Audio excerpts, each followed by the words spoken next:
Welcome to the Easier Way to Sell presentation of Close the Deal Without Selling. Here's your host and developer of the Easier Way to Sell, Ike Krieger. Hey, this is Ike Krieger. Welcome back.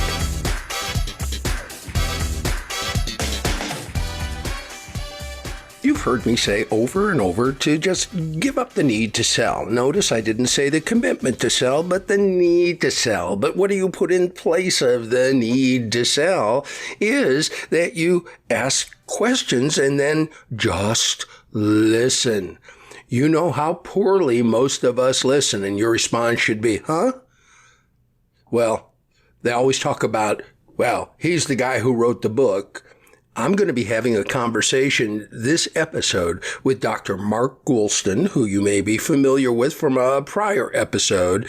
But Mark is going to talk specifically about his best-selling book, translated into 24 different languages, called Just Listen.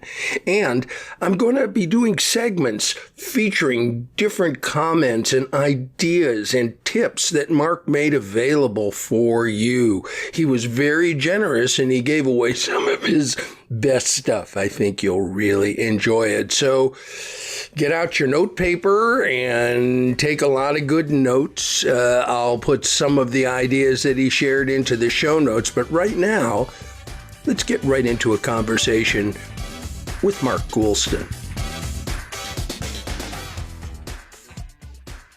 Well, let me tell you about the book because it's perfect.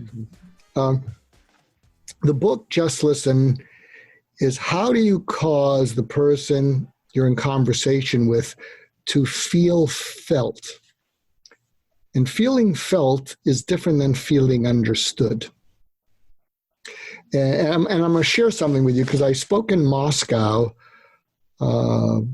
last fall, and I headlined with a Nobel Prize winner named Daniel Kahneman. He wrote a book called Thinking Fast and Slow, and I was excited to be a headliner there. So I'm going to literally show you some of my shtick, literally, because this is what I did in Moscow. Imagine I'm in front of 1,000 managers and CEOs, and I get up on stage and they hear me in Russian in real time, and I'm speaking in English. And there's a video clip of me. If you go to YouTube, you'll find it. And I pull this out of a sack. Let me get it right so you can see this. This is an Indian talking stick. So I pull it out in front of 1,000 Russians, and I say, this is a talking stick. When chiefs would meet in council, whoever's holding the talking stick gets to talk because everybody wants to talk. So whoever's holding it gets to talk. So the audience is looking at me like I'm crazy.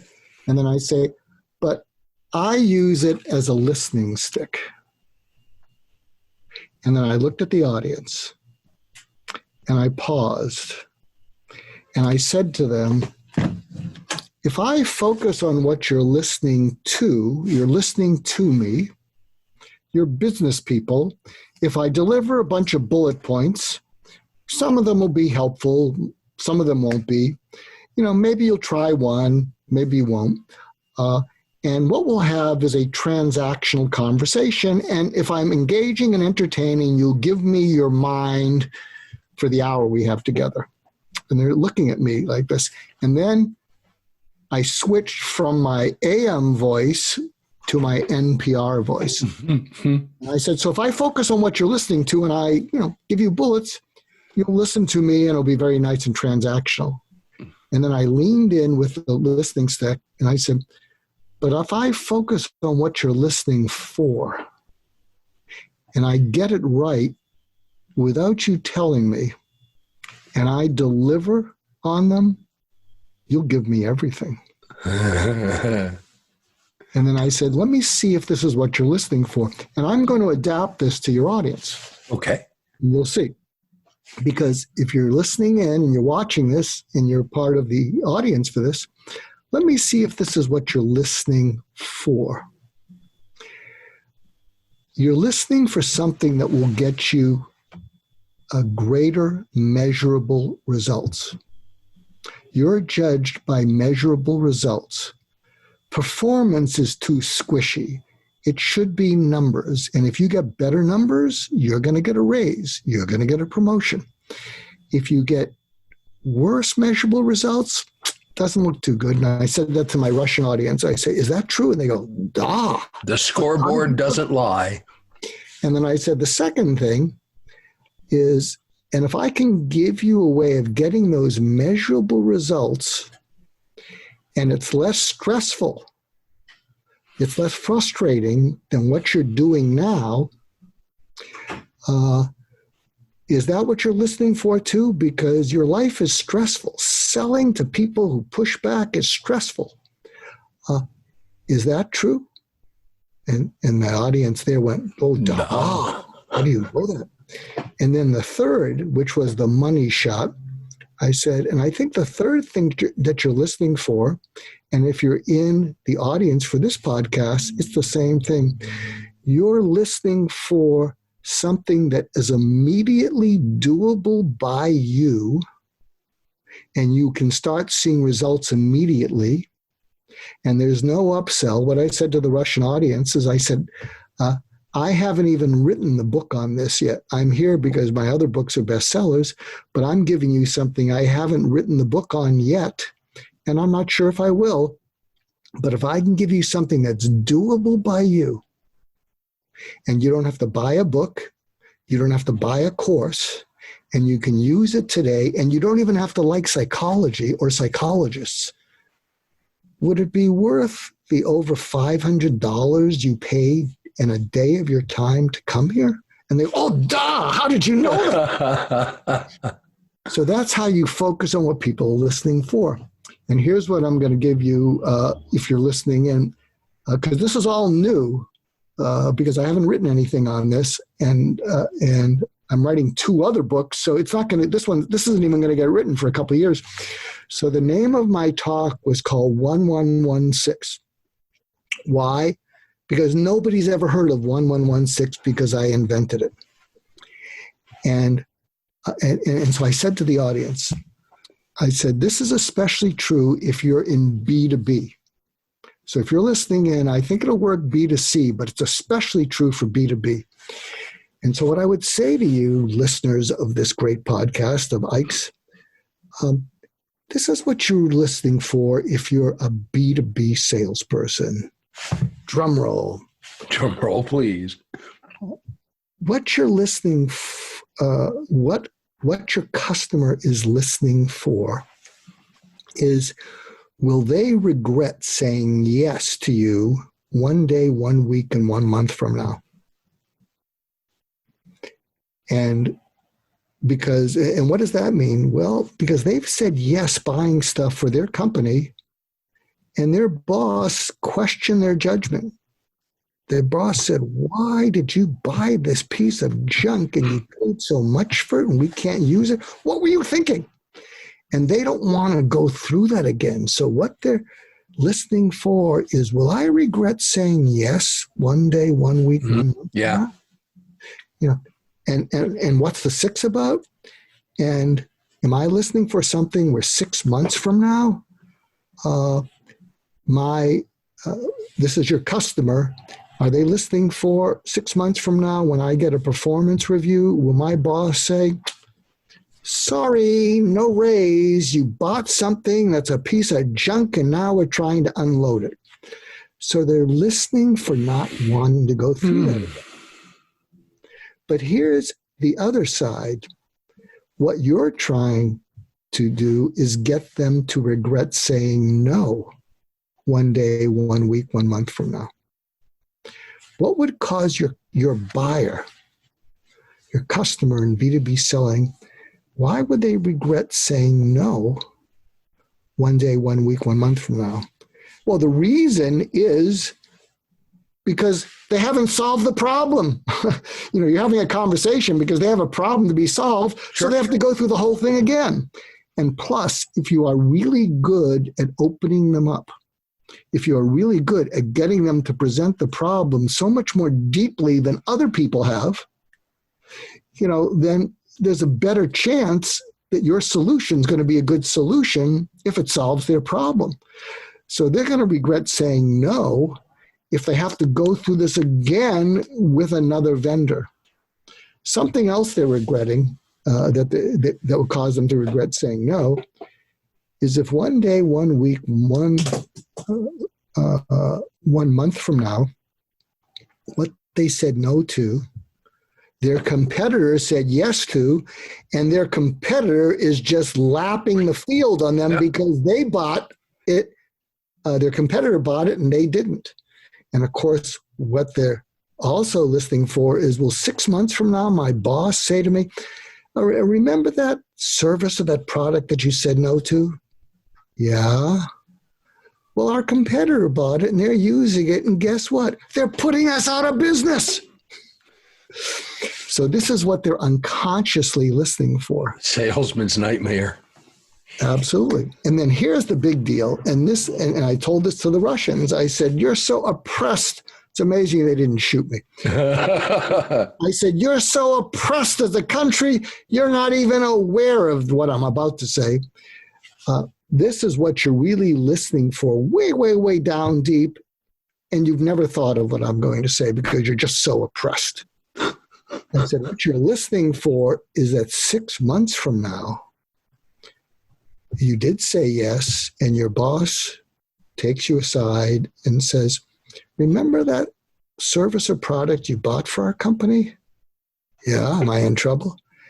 It was a game changer. It changed everything, and I'm getting a raise and a promotion, and I'm taking you with me.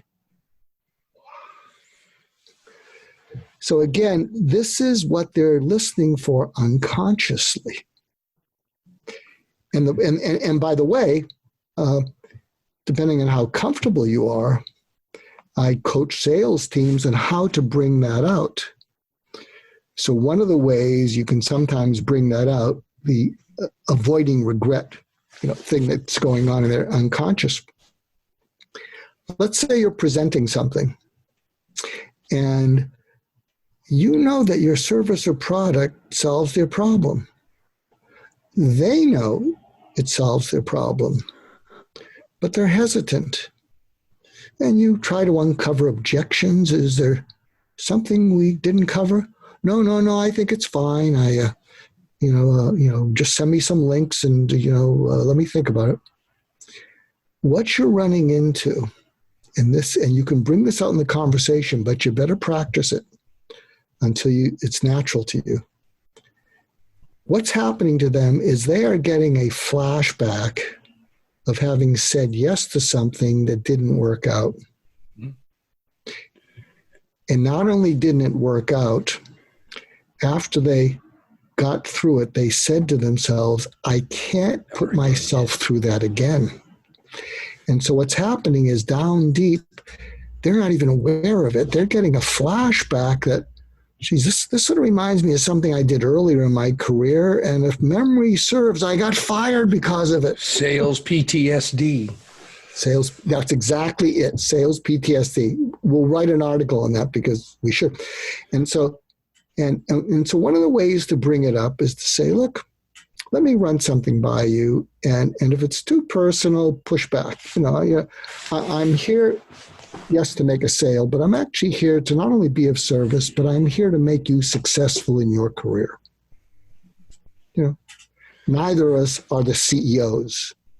To be honest, we have more in common than either of us have with our CEOs, but that's another story. Is it possible? Well, one of the things that I know I share with my listeners and my clients over the years is a neurolinguistics programming technique that is close to this called future pacing, which I'm sure you have heard about, where you go, I'm really pleased and delighted that you chose to move forward on this, but I'm not totally comfortable that this is really what you're looking for. So what I'm going to ask you to do, and play along with me for a second, is envision yourself 30, 45 days in the future thinking about this. Tell me what you're going to remind yourself of that made this purchase be something that 45 days from now you're happy about.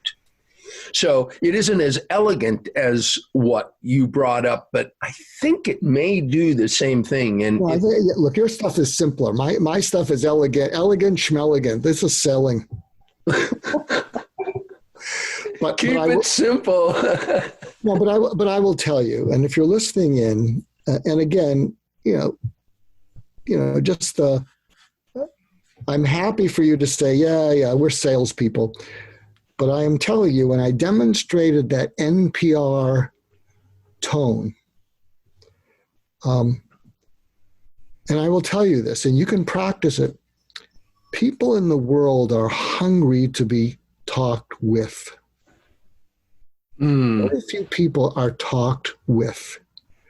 Too often they're talked at, or they're talked over. Or to. Business as usual is they're talked to. But when people get a sense that you're talking with them, people lean into it. And what happens is they feel appreciative and grateful, and they want to then demonstrate their appreciation and gratitude by then wanting to let you take them where you'd like them to go. And we'll be right back with more from Dr. Mark. If you're a first-time listener, I want to say welcome. I invite you to go to our website at closethedealwithoutselling.com and get all the information that you need to bring you up to speed. Probably the best way to bring you up to speed would be start at the very beginning. Thanks for listening. I've done a lot of social networking with salespeople from literally all over the world, and one of the topics that comes up quite often is how do you break through to a new client in a cold environment like a call or an email? I've seen some fascinating scripts and some fascinating ideas come through from sales professionals who speak from experience and seem to have a really good way of making that first contact be as effective as possible. But in my conversation with Dr. Mark Goulston, he brought up a way to spark that initial communication that stems from authenticity. And you know how much I am a champion of authenticity, but the way he frames it in this communication, I think will be very helpful for you when you're making your outbound contacts.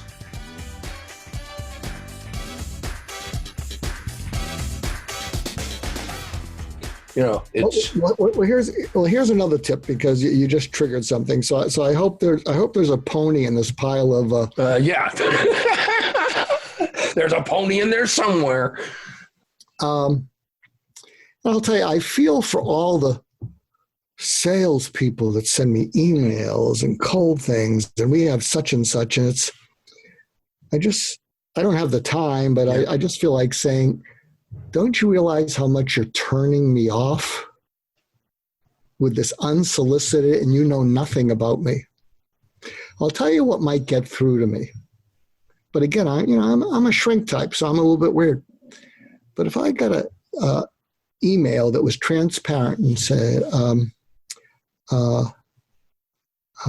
if the subject said, yes,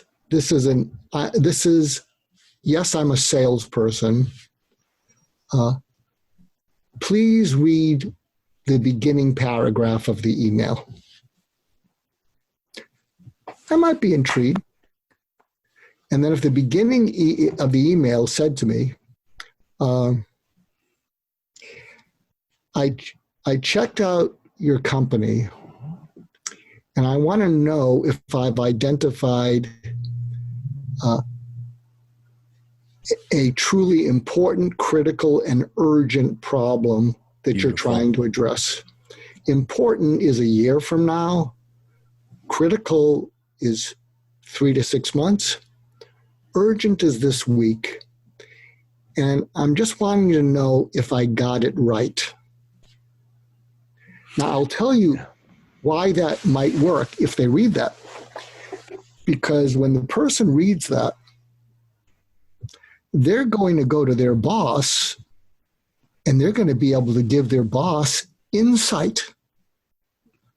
They may not say to their boss, someone's selling me on something, but they may go to their boss and say, I got an email where someone pointed out what was important, critical, and urgent to us. And it had me thinking, do you think these three things are important, critical, and urgent to us? And what happens is you're passing insight up to your boss, which helps your boss to focus. I never thought about it that way, but whoever sent that to you, they really figured us out. And your boss can then say that to their boss. Yeah. Because I'll tell you, one of my ways of, I'm connected to CEOs now. And the reason I'm connected to CEOs on my podcast and presidential candidates, I just interviewed one, and Larry King, and great podcast, by the way. Yeah, Norman Lear, is my due diligence is if I can give people insight that's relevant to them that they never would have thought of. So relevant means they can use it. They can use it to be more impactful or effective. And that's how I am now developing these relationships, because I'm helping them clarify their thinking about something that's relevant to them. So I'm just thinking outside the box here. Mm-hmm. But boy, if someone said to me, I hope you'll read one paragraph, that's kind of interesting. And if the paragraph said, I've been trying to figure out what you deal with, and this is what I think is important, critical, and urgent to you, and I just want to know if I got it right. Well, not only are you opening up a conversation in a whole different way that piques internal curiosity, one that has them saying, tell me more about this. And what occurred to me immediately, again, coming from a doctor, you're going to see a patient. We'll just put in client here and get out of the doctor world for a second. But what would a doctor do if they're going to see a patient and they need to give or share information or suggest a treatment? They're going to look at their chart. They're going to look at their x-rays. They're going to do all of the homework that allows them to walk into the patient and say, obviously, I've done some work on your background here, and there are a few things I'd like to bring you up to speed on. And I just heard that, and I'm thinking, how open is a patient for the doctor to come in and say, I have observations and suggestions for you? People are open because they look at a doctor as a problem solver without having to be convinced that the doctor is trying to sell them something. That is just not part of the conversation.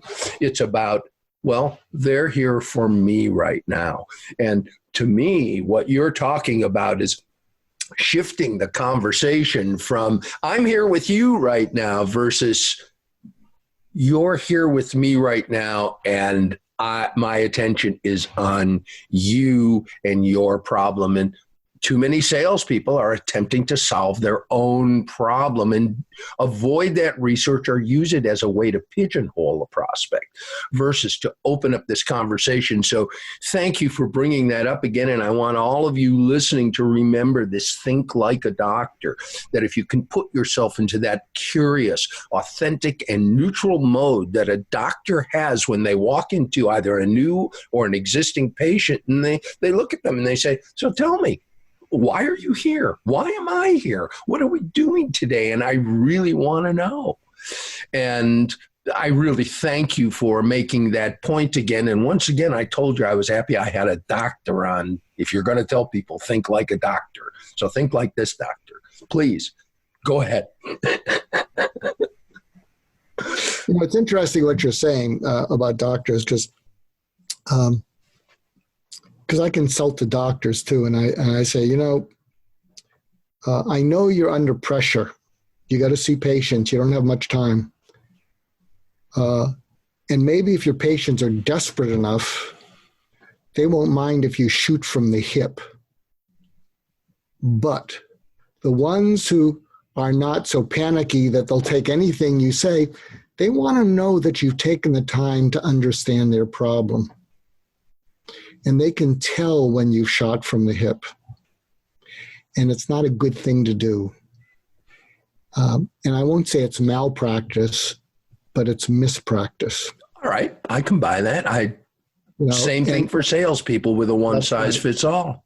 That's right. And so I think, what you really want to do is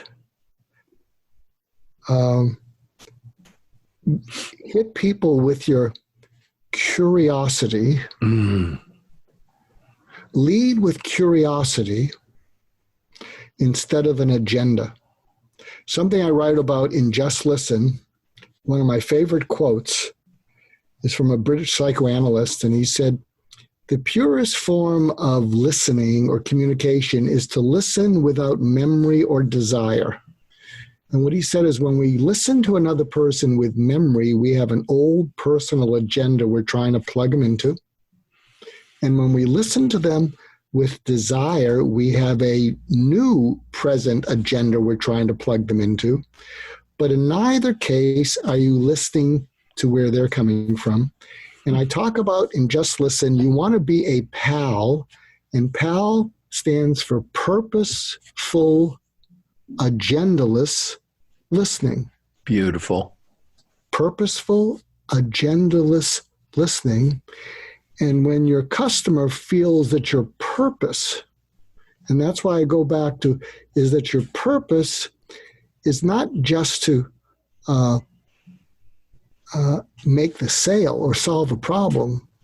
If your purpose is to help them be successful in their job and their role, and they're more, you and they are more alike than you are the CEOs, they're going to remember that. Well, the Zig Ziglar quote is the quote that I use all of the time. You help enough people solve their problem and your problems will get solved too. And the challenge once again is most people, because they have to sell to live. It is not and when I say we're all in sales, we really are. We're all selling all of the time, trying to get our ideas, our agendas across. And in many cases, especially since as we were raised, we were told, don't speak to strangers and never speak until you're spoken to. And here we have to do that. So you're dealing with that psychological issue. And then learning these new skills. And this is where I really am looking forward to you being of assistance, because people know that a different way of communicating, I will say a more effective way of communicating will give you a less stressful and an easier life. That's the only way I can say it. You can take it at my word or not, but the more effective a communicator you are, the better you'll be. People have a terrible time communicating with themselves when it comes to learning something new. Most people have not learned anything new since they quit their formal education. They haven't learned how to dance. They haven't learned a guitar. They haven't learned a foreign language, because once someone is not there saying you should be trying this and doing this, humans have a life to live. So in our information sharing with people going, yeah, it's a really good idea. I'm going to do that. And then they don't and have a rational answer for why they don't. You talk in the book how to get through to yourself. Could you share a little bit of that right now? What I talk about in the book, it's interesting. There were 2 chapters that got a lot of attention in Just Listen. One was steer clear of toxic people. Mm-hmm. And there was another one, which you're referring to, is how to go from OF to OK. And it's a way to calm yourself down when you're frustrated. And we'll call the OF, oh fudge. You can be whatever. But it's a way of calming yourself down. Otherwise, you're going to react. And you can even imagine it's someone living or dead who's talking you down from DEFCON 1 to DEFCON 4. Because if you don't calm down, you're going to be primed to react, primed to get defensive and whatever. But something I've got to do right now with you, and here's my closer with all of you listening in, if you made it this far. I'm going to give you a magical tip if you're really a salesperson that's going to transform your personal relationships, especially one with a partner. So here's the magic hack. Many people who are very much salespeople sometimes turn off their spouses because their spouses feel like you're selling them and you're not listening. They love you in spite of it, but it irks them a little bit. So here's the magic hack. And this is an example of what I call surgical empathy, which is a process I invented, and I am introducing it in 2 new books that I'm writing that'll be out early next year. So this is surgical empathy, and you're going to do it with your partner if what I just said fits. And you say to your partner, when might I get a couple minutes of your undivided attention? And they're going to get nervous. You could say, no. They're going to say, and you could say, no, it's not an affair. It's not bankruptcy. It's not cancer. I just realized that I owe you an apology. And they go, what? You could say, yeah, but I'm going to get your undivided attention. They will give it to you there and then. And you say, at my absolute worst, how frustrating can I make you feel? And how awful can I make you feel about yourself or us when I'm at my absolute worst? They're going to take a double take, and you don't get defensive. What you're doing, this is why it's surgical empathy, you're going to help them get stuff off their chest that's going to drain an abscess of resentment they have towards you. And then when they tell you, and there's a good chance they're going to say, pretty bad.